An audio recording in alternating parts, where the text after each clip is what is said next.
बांके बिहारी लाल की जय जय श्री राम। सुदामा जी ने कहा मित्र से मिलने के लिए खाली हाथ कैसे जाऊं? सुशीला ने कहा उसकी आप चिंता मत करिए, वो मैं आपके लिए ला करके दूंगी।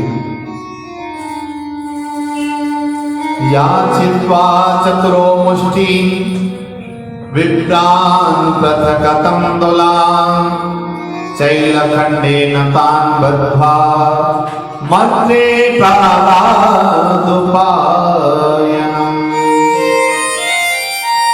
या चित्वा चतुरो मुष्टि, चार मुट्ठी तंदुल पृथक पृथक ग्रहों से मांगकर की सुशीला लाई। विप्रान् पृथक तंदुलान, और वह ला करके एक चैल खड्डे नतान बद्ध्वा, एक मैले से कपड़े के अंदर जो कई जगह से टूटा फटा है उनको बांध दिया। प्राणनाथ आप यह लेकर के जाइए। आज सुदामा जी ने उन तंदुलों की पुट्टी को साथ में लिया और भगवान से मिलने के लिए चल पड़े।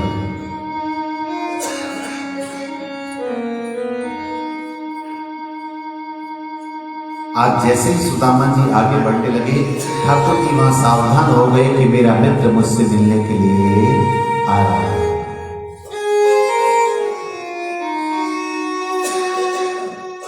क्योंकि भगवान कहते हैं जो तू आवे एक पग मैं आऊं पग सार, जो तू करो काठ सो तो मैं लोहे की लार। भगवान कहते हैं जो तू आवे एक पग मैं आऊं पग सार। अगर हम भगवान की तरफ एक कदम बढ़ाते हैं तो भगवान हमसे मिलने के लिए 7 कदम आगे आते हैं। और भगवान कहते हैं अगर तुम काष्ठ जैसा कठोर होना चाहते हो ना तो मैं तुमसे ज्यादा लोहे जैसा कठोर बन जाता हूं।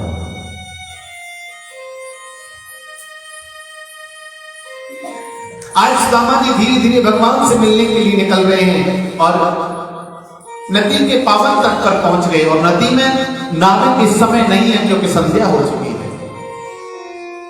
लेकिन भगवान ने कहा मेरा भक्त आ रहा है तो उसकी रक्षा मुझे करनी है। भगवान स्वयं अल्लाह बन करके नावक बन करके पधारे और आवाज लगाई, अरे भैया कोई इस पार जाना चाहता है क्या?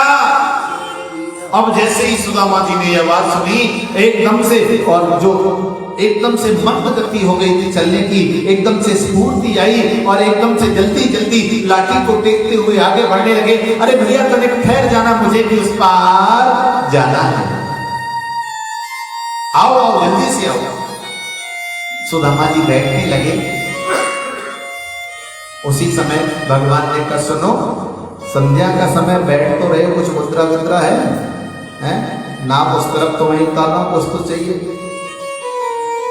मानो एकदम से चेहरा मुरझा गया, वापस 2 कदम पीछे हो गए। भैया मेरे पास देने के लिए कुछ नहीं होता तो मैं जरूर देता, इसलिए तुम चले जाओ। फिर पार कैसे जाओगे? बोले मेरा बंसी वाला जैसे चाहेगा वैसे पार करेगा। हाँ। कन्हैया बोले नहीं नहीं कोई बात नहीं, बैठिए, एक चीज आपके पास है वो तो दे दोगे? बोले मेरे पास जो है उसे मांगेगा तुरंत दे दूंगा। बोले सुनो तनिक आशीर्वाद दे दोगे? सुदामा जी बोले दोनों हाथ उठा उठा के दूंगा, हाँ चकाचक, इसकी कमी थोड़ी है मेरे पास, जितना चाहिए उतना दो। तो बस मुझे तो आशीर्वाद चाहिए, बाकी बैठिए। सुदामा जी को बैठा लिया। अब हम उस पार जाने लगे। कन्हैया पूछने लगे सुनो वैसे जा कहाँ रहे? बोले द्वारिका। द्वारिका क्या काम है? किससे मिलने जा रहे हो? बोले हंसोगे तो नहीं? बोले हम काहे को हंसे? बोले द्वारिका के तो राजा है ना श्याम सुंदर कन्हैया, द्वारिकाधीश, वो मेरे मित्र हैं, सोई भगवान हंसती। क्यों हंसे? अरे महाराज कहां वो द्वारिकाधीश और कहां तो हंसी तो आनी। बोले मैंने पहले ही कहा था आप हंसोगे, इसलिए आपको बताना नहीं चाह रहा था। माना कि मेरे पास धन नहीं है, लेकिन मेरी मित्रता में कोई कमी थोड़ी है। मेरी मित्रता अग्नि की तरह पवित्र है, शुचित्व है।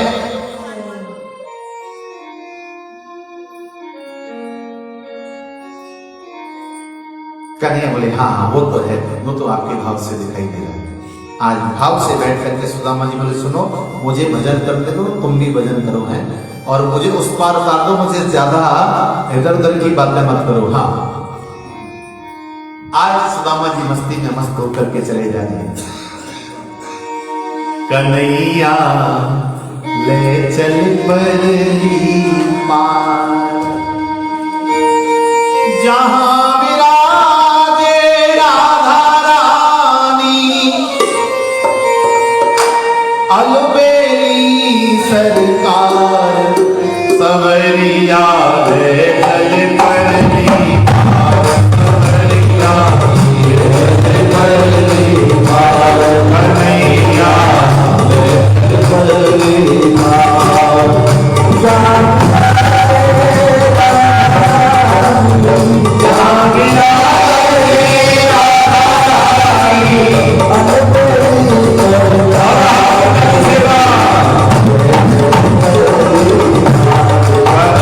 Yeah.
सुदामा जी ने पूछा, अच्छा ये बताओ और यहाँ से द्वारिका कितनी दूर है? कन्हैया बोले ज्यादा दूर तो नहीं है, लेकिन तुम्हारे हाव भाव चाल ढाल को देख करके 1 महीना तो लग ही जाएगा। 1 महीना? हाँ, चल देखते। रात्रि हो गई, वहीं पर विश्राम करने लगे और उसी समय जब विश्राम करने लगे ठाकुर जी का नाम लिया और उसी समय एकदम से ठाकुर जी अपने शयन कक्ष में विराज हुए, एकदम से चौंक उठे हैं कि औचक करुण पुकार सुने, चौंकी उठे रणछोड़, पुनि पुनि पूछत लक्ष्मी, कौन पर्यो है जो। जैसे ठाकुर जी चौके, लक्ष्मी जी ने, रुक्मिणी जी ने तुरंत पूछा, प्राणनाथ बताइए क्या हुआ, आप एकदम से चौंक क्यों गए? कौन पर्यो है जोर नाथ औचक अकुलाने, और कारण कार्य रहस्य कहूँ हम हूँ तो जाने। प्रभु बताइए कौन सा जोर पला है? क्या किसी भक्त के ऊपर कोई विपत्ति आई है? अगर आई हो तो हमें बताइए ना, हम आपकी तुरंत सहायता करेंगे। कार्य कार्य रहस्य कछु हम हूँ तो जाने, और सेवा हमारे योग्य होए तो तुरंत ही वाहे पुरकामे। हमारी योग्य सेवा हो तो बताइए प्रभु कि धीर दुरील अधीर हो यह अचरज अति घोर, नाथ शीघ्र बतलाइए कौन पर्यो है जो। प्रभु बताइए तो सही। भगवान ने कहा, बात तुम्हारे लायक नहीं है, वो मैं स्वयं देखूंगा। योग माया को आज्ञा दी, जाइए जाकर के मेरे भक्त को और मेरी नगरी के समीप में लाइए, क्योंकि वो चल करके आया तो मेरा कर्तव्य है कि मैं उसके मार्ग को सुगम करूं। सुदामा जी को योग माया ने और बिल्कुल द्वारिका में ला करके दिखा दिया। प्रातः काल जगे, संध्या आदि नित्य कर्म किया, थोड़ा सा चले कि द्वारिका दिखाई देने लगी। पूछा, भैया कौन सा नगर? बोले द्वारिका। अरे बड़ा जल्दी आ गया द्वारिका। लोग कहते हैं कि द्वारपालों से पूछा, उन्होंने धक्का दिया था, ये किया था, वो किया था, ऐसा कुछ नहीं हुआ था। क्योंकि भगवान के यहाँ नियम था कि द्वार पर ब्राह्मण संत जब चाहे तब भगवान से मिल सकते हैं।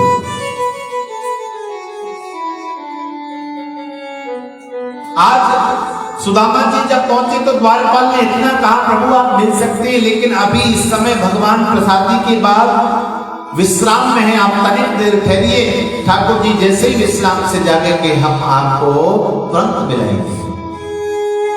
और द्वारपाल ठाकुर जी के पास अंदर गया और जाकर के कहने लगा, प्रभु किसी पगान जगा तन पे,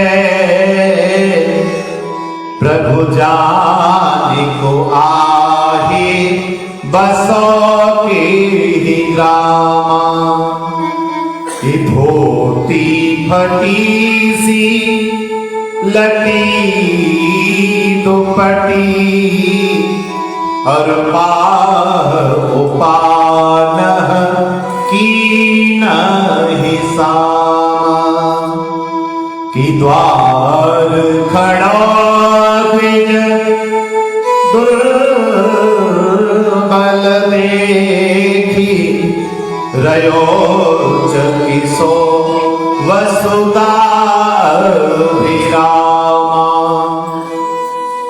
कि पूछत दीना दयाल को धाम, और बतावत आपनो नाम सुदामा।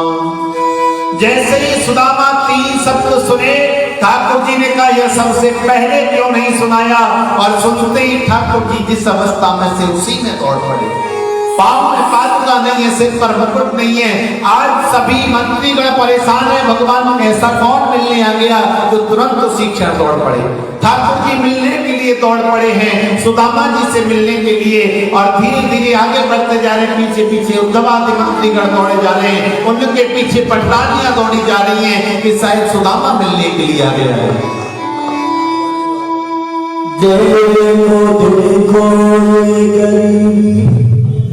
ये गरीबी का कृष्ण के दर पर एक आस लेके आया हूँ। मेरे बचपन का यार है मेरा जान, यही सोच कर तो आस लेके आया हूँ। चले आए मोहन लगाया गले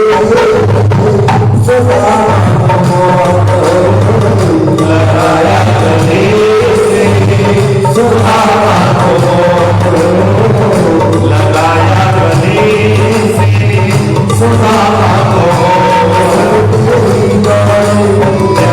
गले लगाया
बता मेरे यार सुदामा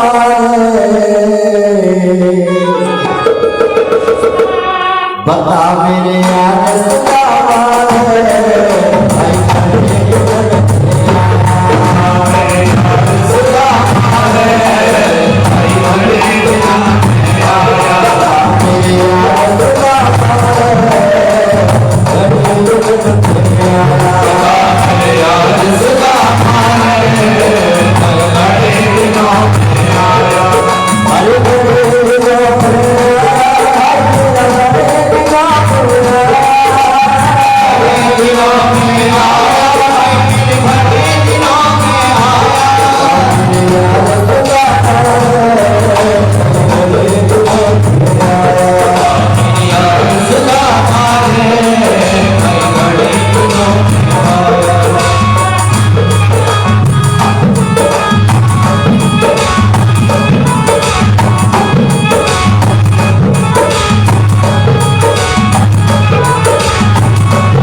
और उसी समय ठाकुर जी अपने बचपन के मित्र सुदामा से मिलने के लिए दौड़ पड़े। पीछे पीछे समस्त द्वारकावासी दौड़े जा रहे हैं कि आज भगवान कहां जा रहे हैं, ऐसा कौन भगवान का भक्त इनसे मिलने के लिए आ गया।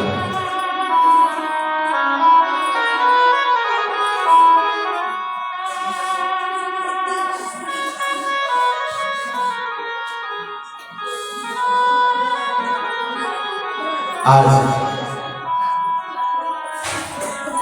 सुदामा जी बाहर बैठ के विचार कर रहे हैं कि शायद कन्हैया मुझे भूल तो नहीं गया होगा, ऐसा ना हो कि वो मुझसे मिलने के लिए ना आए। ये विचार ही कर रहे थे, कितने देर में दूर से आवाज सुनाई दी सुदामा, और जैसे ही आवाज को सुना और मुड़कर के देखा तो सामने सांवला सलोना कन्हैया दौड़ा हुआ आ रहा है। आकर के दौड़ करके कन्हैया ने सुदामा जी को अपने गले से लगा लिया, आलिंगन कर लिया। अरे सुदामा, अरे भैया, तू इतने दिन तक कहाँ था, मुझसे मिलने क्यों नहीं आया?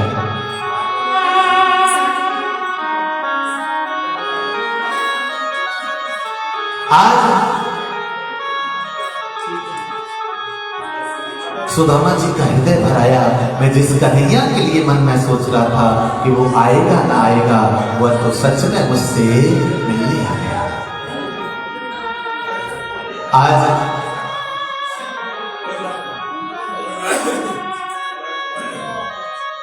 सुदामा जी को कन्हैया महलों में ले गए, बढ़िया सुंदर केसर आदि से स्नान कराया, बढ़िया सुंदर स्वादिष्ट भोजन कराया। उसके बाद कन्हैया पूछने लगे, लाला, अरे सुदामा भैया, ये बताओ आज तक तुम्हारा विवाह आदि हुआ या नहीं हुआ?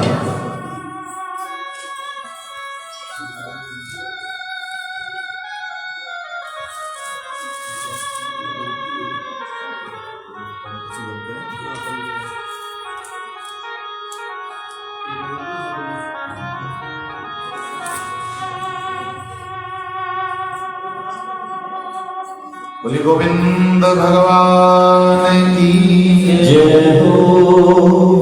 कन्हैया पूछने लगे, लाला लाला, विवाह इत्यादि हुआ या नहीं हुआ? सुदामा जी ने कहा, भैया विवाह तो हो गया। तो कन्हैया बोले, भले आदमी, तो हमें याद क्यों नहीं किया, विवाह में बुलाया क्यों नहीं है? सुदामा जी बोले, भैया मुझे लगा मैं गरीब ब्राह्मण, मेरे यहाँ तू क्यों आएगा? भगवान ने कहा, अपने मन से ही सब सोच लिया है।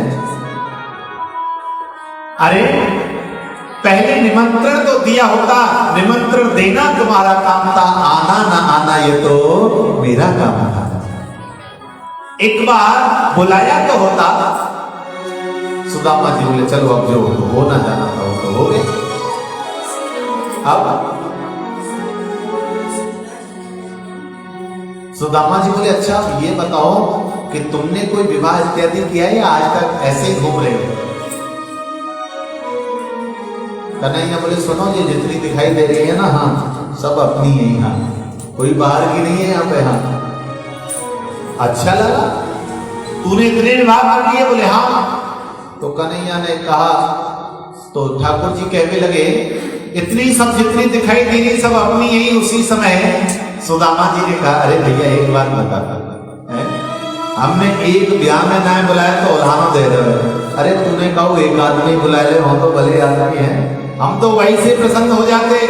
कन्हैया बोले, सुदामा ये बात मत कर, क्योंकि मेरे विवाह में तो मेरे माता पिता भी नहीं पहुंच पाए, तो मेरी तो चलती क्या है। हाँ, अच्छा। बोले, हाँ, मुझे तो ऐसे विवाह हुए भैया, घर से गया था किसी कार्य के लिए, पता चला आते समय मुझे और विवाह करके आना पड़ रहा है। हाँ, ऐसे क्या बोले?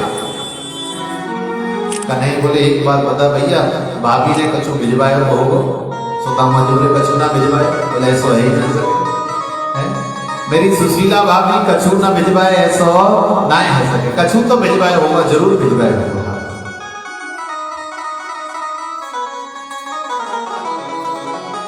अब सुदामा जी विचार कर रहे हैं कि समाज के बीच में कैसे दे दूं, मैं अकेले में मिलेगा तो दे दूंगा कि ये मिला है, तेरी भाभी ने ये दिया है। लेकिन भगवान कहते हैं कि मैं किसी भी कार्य में लज्जा नहीं करता। और उसी समय ठाकुर जी ने और पुटली को निकाला और निकाल करके और उसमें से तंतुल ग्रहण करने लगे। एक दो मुट्ठी जब ग्रहण कर ली, श्रीमद् भागवत जी में तो एक ही मुट्ठी का वर्णन आता है, लेकिन सुख सागर के अंदर 3 का वर्णन आता है।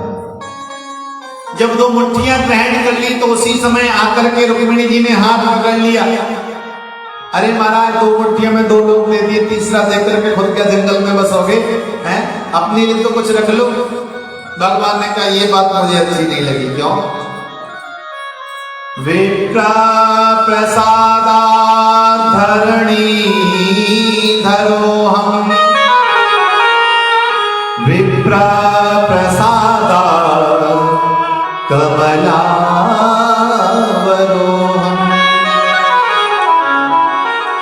विप्र प्रसादा अजिताज तो हम,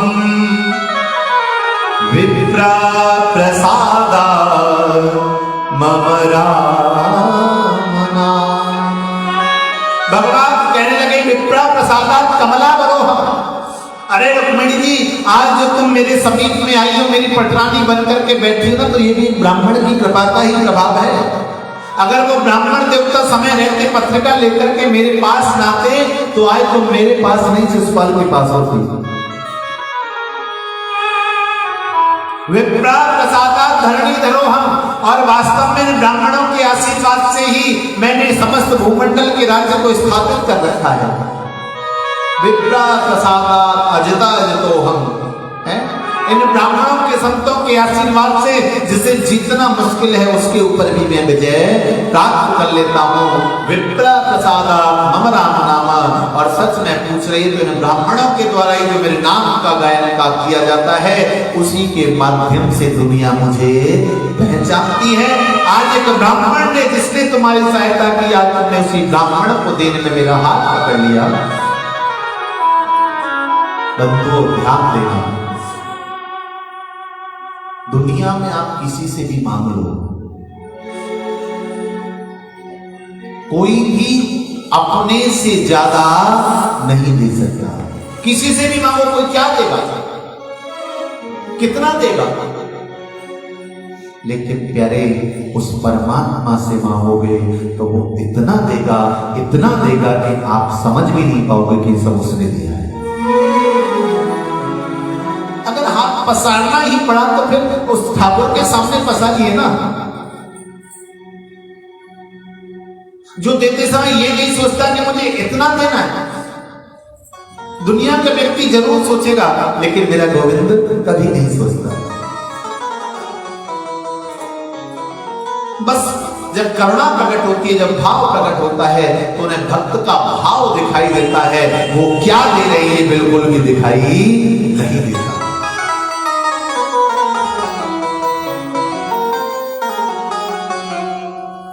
आज सुदामा जी बड़े प्रसन्न हैं, बड़े आनंद हैं। रात्रि के समय आपस में बड़ा वार्तालाप हुआ, सुंदर प्रातः काल हुआ। सुदामा जी बोले भैया अब मैं जाना चाहता हूं। कन्हैया ने कहा हाँ भैया आपको जाना चाहिए, क्योंकि घर पर भाभी अकेली है। ठीक है भैया। मध्याह्न का भोजन प्रसाद ग्रहण कराई। उसके बाद भगवान बोले सुनो, आप आए हो तो जरा मेरी पत्नियों को आशीर्वाद दे दो। सुदामा जी बोले ठीक है बुलाओ। आशीर्वाद देने में तो माहिर है ब्राह्मण। अब महाराज अष्टपटरानियां आ रही है, 4 आशीर्वाद सुदामा जी दे रहे हैं। सौभाग्यवती भव, आयुष्मान भव, पुत्रवान भव, धनवान भव। 4 आशीर्वाद एक। अब धीरे धीरे 4 आई, 8 आई, 10 आई, 20 आई, 30 आई, 100 हुई। संख्या जब 100 हुई तो आधी आशीर्वाद आधा कर दिया है। सौभाग्यवती भव, पुत्रवती भव, 2 ही आशीर्वाद चल रहे। अब जैसी संख्या ये 300, 400, 500 के पास पहुंची तो 1 कर दिया, सौभाग्यवती भव। अब संख्या 1000 में पहुंची तो बेचारे महात्मा सुदामा तो वैसे ही दुबले पतले थे, कंठ सूख गया, मुख से आवाज नहीं निकल रही, तो केवल ऐसे हाथ ही करते जा रहे हैं। और जब हाथ भी दुखने लगा, कहां तक हाथ चलेगा बेचारा था। तो एकदम से कन्हैया को बुलाया, लाला इधर आइयो। हाँ जरा कान इधर कर। हाँ बोलो। ये बता लाला, ये गांव की, शहर की या पूरे मोहल्ला की आ गई, कहां की बता दो। भगवान बोले सबकी सब अपनी है, इनको बाहर की ओर ना आई अभी तो हम। हाँ अरे लाला कितनी? बोले ज्यादा नहीं, 16,108 है। सो सुदामा जी बोले लाला ऐसा कर तू ही आ जाता है, सबके बदले में तो कोई आशीर्वाद दे दो, फिर तू बांट तो रही हो आपस में धीरे धीरे। हम प्रेम से कहिए राधे। आज इस प्रकार से ठाकुर जी को सुंदर सुंदर आशीर्वाद सुदामा जी ने प्रदान किए। और उसके बाद सुदामा जी अपने वापस नगर में आए तो यहाँ तो कायाकल्प हो गया महाराज। बिल्डर आप पहुंचे, बढ़िया बढ़िया मकान बन गए। अब सुदामा जी परेशान है कि यहाँ तो मेरी टूटी सी झोंपड़ी थी, यहाँ तो इतना बढ़िया सुंदर भवन बन गया, मेरी झोंपड़ी कहाँ गई? सोई द्वारपाला से पूछा, रे भैया इधर आओ। जी महाराज। बोले ये बताओ यहाँ एक टूटी फूटी झोंपड़ी सी थी वो कहाँ गई? बोले महाराज हमें कुछ नहीं पता, जब हम आए थे तब यहाँ पर ये घर महल बना हुआ था। सुदामा जी विचार में पड़ गए, अच्छा भैया लेकिन ये एक बूढ़ी ब्राह्मणी रहा करती थी, वो देखी क्या? बोले महाराज हमने कुछ नहीं देखा। सुदामा जी बोले सुनो, अपना जो तुम्हारा राजा है ना घर का महल का, उसे बुलाओ। बोले वो यहाँ नहीं है। यहाँ नहीं, कहाँ है? बोले द्वारिका गए। सुदामा जी बोले द्वारिका से तो मैं, अच्छा तो महारानी तो होंगे? बोले हाँ वो है, वो नहीं बुलाइए। अब सुशीला को जाके कहा ऐसे ऐसे वेश में कोई आए हैं। सुशीला समझ गई कि कौन आए। सोई महाराज बढ़िया सुंदर स्वर्णमय थाल जिसमें आरती सजी हुई, जिसमें स्वागत की सामग्री सजी हुई, 4 दासी इधर चल रही, 4 दासी इधर चल रही और बीच में सुशीला जी चल रही। अब जैसे ही दरवाजे पर पहुंची सुदामा जी ने तो वही राग लापना शुरू कर दिया। अरे देवी मेरी एक बूढ़ी ब्राह्मणी थी, मेरी एक छोटी सी गाय थी, मेरी एक छोटी सी कुटिया थी, वो सब के सब कहां गए? सुशीला जी को देख करके हंसी आ गई। अब सुशीला जी हंसने लगी, सुदामा जी नाराज हो गए। अरे तुम एक बड़े घर की स्त्री होकर के इस तरह से ब्राह्मण के कहे हुए वाक्य पर हंसती हो? मैं आपसे प्रश्न कर रहा हूं, आप मेरे परिवार के बारे में नहीं बता रही और हंसे जा रही हो। सुशीला जी को और हंसी आ गई। सुशीला जी ने कहा अरे प्राणनाथ जरा ध्यान से देखिए, जिस ब्राह्मणी को आप ढूंढ रहे हो आपके सामने खड़ी है। सोई महाराज सुदामा जी ने ध्यान से देखा है, क्योंकि पहले तो सुशीला ऐसी थी है, क्योंकि पहले ये नहीं था है। जब ये आता है ना तो व्यक्ति अपने आप हाँ, तो सुशीला जी ऐसी, ये कैसे हुआ कि ये सब ईश्वर की कृपा से हुआ। आज पहचान लिया, अरे सुशीला है तो बड़ी सोहनी सी लग रही, तेरे तो 2-2 चुटीला लटक रहे हैं। आज ठाकुर जी के भाव के साथ में सुदामा जी पधारे। अगले क्षण कहा सुनो अब हमें चलना चाहिए। कहा? बोले हम यहां नहीं रहेंगे। क्यों?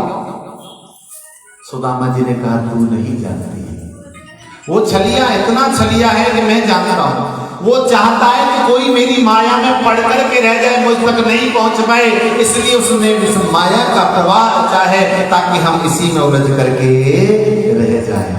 हमें इस माया में नहीं रहना है। आज दोनों पति पत्नी बाहर चल दिए। गोविंद उसी समय प्रकट हो गए, अरे भैया सुदामा ऐसा क्यों कर रहा है? कुछ दिन विश्राम कर, मैं तेरी समुद्र खा करके कहता हूं मेरी माया तुझे नहीं सताएगी। सुदामा जी बोले नहीं भैया, न तेरे ऊपर विश्वास न तेरी माया के ऊपर विश्वास, हम तो जैसे थे वैसे ही रहेंगे। ये केवल सुदामा कर सकता है, कोई दूसरा नहीं कर सकता।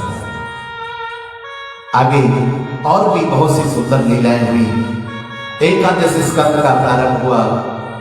भगवान ने देखा कि अब मेरे जाने का समय आ गया है और मेरा परिवार इतना विशाल है, अगर यह मेरा परिवार ही जीवित रहा तो मुझे दोबारा इनके लिए आना पड़ेगा। तो भगवान ने उन सबका उद्धार करने की बात सोची और भगवत प्रेरणा से ही भगवान के प्रियपुत्र शाम को साड़ी पहना करके ब्राह्मणों के पास ले गई। महाराज इसके क्या होगा? कहा जाता है रूप यौवन संपन्ना प्रभुत्व में विवेकता एक एक मप्य नर्थाय चतुष्टय। रूप, युवावस्था, संपत्ति और पद, इन 4 में से कोई एक भी वस्तु व्यक्ति के पास आ जाए ना तो वो मार्ग भटक जाता है। और यहां तो यदुकुल में चारों की चारों सुशोभित है। सांप को साड़ी पहना करके लेकर ऋषि ने श्राप दे दिया, इसके गर्भ से वो पैदा होगा जो तुम्हारे यदुकुल का नाश करेगा। ऋषियों के पास में पुनः गए, सांप की साड़ी को खोला गया, उसके अंदर से मूसल पैदा हुआ। उद्धव जी के माध्यम से बताए हुए मार्ग से उसे घिस घिस करके समुद्र में बहा दिया गया। छोटी सी जो टुकड़ा बचा था उसे समुद्र में फेंक दिया। प्रभु की ऐसी प्रेरणा, ऐसा समय का प्रभाव रहा कि सब के सब यादव मदिरा पान करने लगे और आपस में एक दूसरे के ऊपर प्रहार करने लगे। सब के सब समुद्र के तट पर पहुंच गए और उस जो चूर्ण नदी के अंदर समुद्र के अंदर डाला था उसके माध्यम से जो घास पैदा हुई थी उसको एक दूसरे को मार करके नष्ट होने लगे। पूरा यज्ञ भगवान के सामने देखते ही देखते नष्ट हो गया। उसी समय भगवान ने उद्धव जी को उद्धव गीता का संवाद दिया, बड़ा ही सुंदर उपदेश दिया। उद्धव, मैं अब इस जग को छोड़ करके जा रहा हूं। उसी समय एक बहेली आया और उसने बाण का संधान किया। ठाकुर जी के पाद के ऊपर, पांव के ऊपर बाण का संधान हुआ और बाण लगने से प्रभु को थोड़ी सी वेदना हुई। शंकरचरण भगवान पहले ही अपने स्वरूप को त्याग चुके थे। आज भगवान ने अपने स्वरूप को श्रीमद् भागवत के अंदर समाहित किया और स्वयं भगवान इस पृथ्वी से, इस धरा से चले गए। बोले गोविंद भगवान की। नाना प्रकार का उद्धव जी का संवाद रहा था। एकादश स्कंद में नव योगेश्वर संवाद रहा। दत्तात्रेय जी के माध्यम से 24 गुरुओं की कथा का वर्णन रहा। दत्तात्रेय जी ने राजा जनक को बोध दिया कि जीवन में गुरु बनाना आवश्यक है और मैंने तो जहां से जो मिला उसी को गुरु बना दिया। मैंने पुरोहित को गुरु बनाया, मैंने पृथ्वी को गुरु बनाया, मैंने वायु को गुरु बनाया, मैंने अग्नि को गुरु बनाया, मैंने चंद्रमा को गुरु बनाया। इस तरह से 24 गुरु बनाए। इसका भावार्थ यह है कि जीवन में जब आपको कहीं से जो भी मिले आपको उसे स्वीकार कर लेना चाहिए, क्योंकि गुणग्राही जीवन में होना चाहिए। अगर आपके अंदर गुण होंगे तो आपके जीवन में आपको उत्तरोत्तर गति की प्राप्ति होगी। इस प्रकार से संपूर्ण वृत्तांत कह सुनाया। आज सुखदेव जी ने संपूर्ण भागवत का सारांश सुनाया। प्रथम स्कंद भगवान के नाना प्रकार के अवतारों का वर्णन करता है, जो जीवन में हम किस प्रकार से भगवान को बचे यह दर्शाता है। द्वितीय स्कंद 10 महाविद्या के बारे में बताता है। तृतीय स्कंद बताता है कि भगवान एक नीच के घर भी चले जाते हैं, एक विदुर के घर भी चले जाते हैं, लेकिन बशर्ते भाव होना चाहिए। चौथे स्कंद में भगवान ने बताया कि जीवन में आप भले ही कितने ही छोटे हों, लेकिन आपकी श्रद्धा प्रबल है तो आप ध्रुव के रूप में भी मुझे प्राप्त कर सकते हैं। पंचम स्कंद में भगवान ने बताया कि जरूरी नहीं कि आपका मन जंगल में जाकर के भक्ति में लग जाए। भगवान ने भरत जी के चरित्र के माध्यम से बताया कि मन को संयमित रखना जीवन का परम लक्ष्य होना चाहिए, क्योंकि जंगल में भी मन माया में फंस जाता है। षष्ठम स्कंद में भगवत नाम की महिमा बताई कि किस प्रकार से अजामिल ने अपने बेटे के रूप में भगवान को भजा तो उसका कल्याण हो गया। सप्तम स्कंद में प्रहलाद की कथा से भगवान ने हमें सिखाया कि जीवन में परिस्थितियां कितनी भी विषम हो, यदि आपके मन में दृढ़ निश्चय कि मुझे प्रभु प्राप्त करना है तो आपको कोई रोक नहीं सकता। अष्टम स्कंद में भगवान ने बताया कि अगर आपका भाव प्रबल है, आपको भक्ति के संस्कार हैं, तो आप पशु योनि में भी मुझे प्राप्त कर सकते हैं, जिस प्रकार से गजराज ने प्राप्त किया। नवम स्कंद भगवान राम के स्वरूप को दर्शाता है। दसम स्कंद में श्री कृष्ण भगवान के दिव्य स्वरूप को दर्शाया गया। एकादश स्कंद ज्ञान का खंड है। द्वादश स्कंद में राजाओं के अनेक स्वरूपों का वर्णन किया गया, कलयुग के राजाओं के बारे में बताया गया, और इस प्रकार से यह संपूर्ण श्रीमद् भागवत का सारांश रहा। बंधु, कलयुग समयुग आन नहीं जो नर कर विश्वास। शास्त्र कहते हैं कि कलयुग के जैसा कोई दूसरा युग और नहीं है।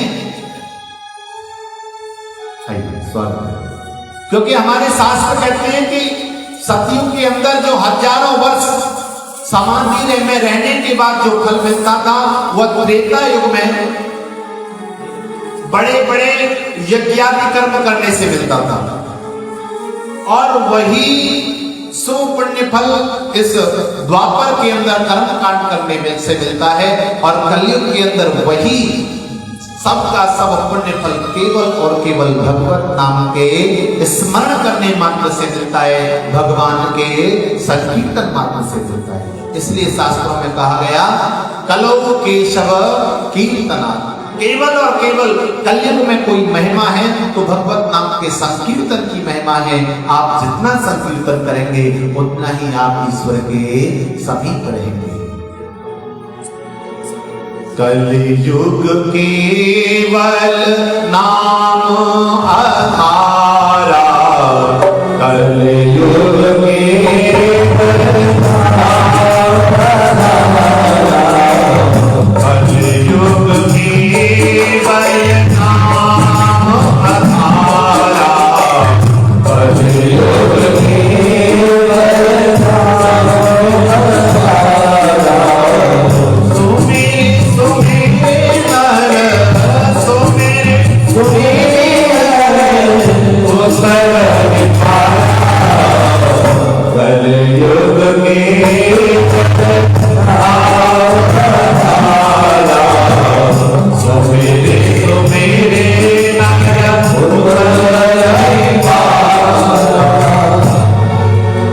कलयुग केवल नाम आधारा। कलयुग के अंदर केवल और केवल भगवत नाम का प्रभाव है। यद फलम नाथ तपसा न योगेन समाधना तत्फलम लभते सम्यक कलौ केशव कीर्तना। यद फलम नाथ तपसा, जो फल आपको तपस्या करने से नहीं मिल सकता, न योगेन समाधना, जो फल आपको अनेकों वर्षों तक समाधि में रहने से भी नहीं मिल सकता, तत्फलम लभते सम्यक कलौ केशव कीर्तना, वह संपूर्ण फल आपको केवल और केवल भगवत नाम का संकीर्तन करने मात्र से प्राप्त होता है। ये कलयुग का प्रभाव है। सुखदेव जी ने कहा, राजन मैंने आपको संपूर्ण कथा सुनाई और बताइए आप क्या सुनना चाहते हैं। राजा ने कहा, महाराज मेरी कोई और कुछ सुनने की इच्छा नहीं है। सुखदेव जी ने कहा, जब तक यहाँ पे बैठा हूं तक्षक नहीं आ सकता। आज सुखदेव जी का बड़े भाव के साथ राजा परीक्षित ने पूजन किया, सुखदेव जी को विदा किया और उसके बाद राजा ने अपने आप को योग के माध्यम से प्रभु के समर्पित कर दिया। उसके बाद तक्षक आता है और राजा के शरीर को डस करके चला जाता है। राजा तो पहले ही अपने आप को प्रभुमय कर चुके थे, केवल शरीर को स्पर्श किया तक्षक ने और वह शरीर जल करके भस्म हो गया। श्रीमद् भागवत के अंदर बताया गया कि भागवत धर्म का प्रारंभ कहां से है। बंधुओं, भागवत धर्म का प्रारंभ आपके विश्वास से है। जय हो, बोली हनुमान जी महाराज की। देखो गोयल साहब, आपकी कथा सफल हो गई। कहाँ है गोयल साहब?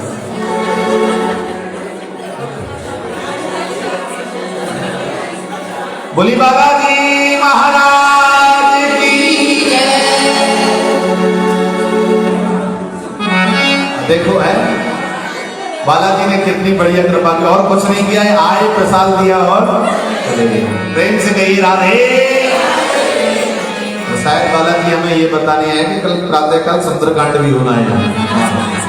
कल सुबह 9 बजे से हवन रहेगा, 10 बजे से सुंदरकांड का प्रारंभ रहेगा, हरि शासक, और उसके बाद प्रसाद भोजन की व्यवस्था है। आप सब लोग जितने अभी आए हैं उससे 4 गुना होकर के भोजन में पधारें। प्रेम से कहिए राधे।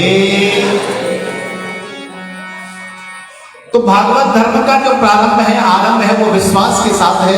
भागवत धर्म का जो मध्य है वह संबंध के साथ है, और भागवत धर्म का जो अंत है वह समर्पण के साथ है।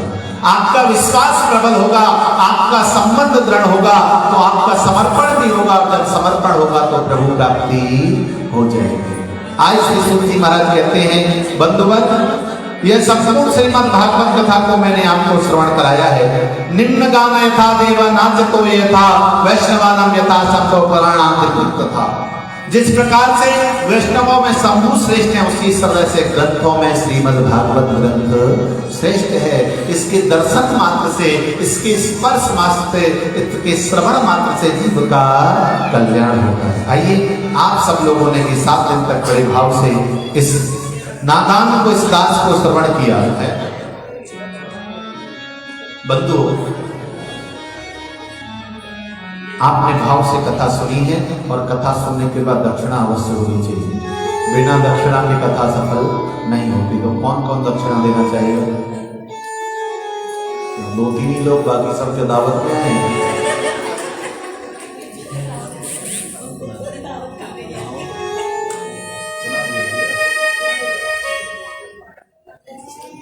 भैया मेरी दक्षिणा केवल इतनी है कि आप 7 दिन से यहां आ रहे हैं।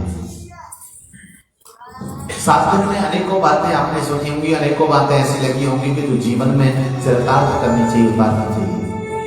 मेरी दक्षिणा यही है कि आप 7 दिन में से कोई एक बात ऐसी यहां से लेकर के जाएं जिससे आपका जीवन परिवर्तित हो जाए। कोई एक अच्छी बात आप कर लेकर के जाएंगे, वही मेरे जीवन की दक्षिणा होगी। और आपका यहाँ आना और मेरा कथा करना उस दिन सार्थक हो जाएगा जिस दिन आप अपने जीवन में यहां से कुछ ले जाएंगे। और एक और बात, जिस प्रकार से आप यहां से कुछ लेकर के जाएंगे, उसी तरह से मैं आपसे आग्रह करूंगा, हर व्यक्ति के जीवन में कुछ न कुछ बुराई होती है। ऐसा कोई नहीं जिसके अंदर कोई बुराई ना हो। ऐसा कोई है क्या? वो तो हाथ उठा देना भैया, नहीं। तो फिर हर व्यक्ति के अंदर कुछ न कुछ बुराई होती है, कुछ न कुछ दुर्गुण होता है। मैं आप सबसे आग्रह करता हूं कि आज आप यहाँ बैठे हुए आप में से कोई एक अवगुण हो, आपको ये लगता है कि ये हमारे अंदर नहीं होना चाहिए, तो आज आप एक अवगुण यहाँ पर छोड़ करके जाइए, एक सद्गुण यहाँ से कल्याण हो जाएगा और मेरा भी कल्याण हो जाएगा। और आइए बंधु, गोयल परिवार है, हमारे दिनेश गोयल जी, श्रीमती संतोष गोयल जी, इतने भाव के साथ इन्होंने इस आयोजन को किया। इसका बहुत पूर्व में निश्चित जोरदार तालियां इस परिवार के लिए। और बहुत बहुत धन्यवाद मैं साउंड वाले भैया को और उन सभी लोगों को जिन्होंने इस व्यवस्था में सहयोग किया, चाहे वो यहाँ कथा की बुकिंग से ले लास्ट दिन में थोड़ा सा दिखाया कि देखो मेरी भी कोई महत्ता है। तो मैं आप सबका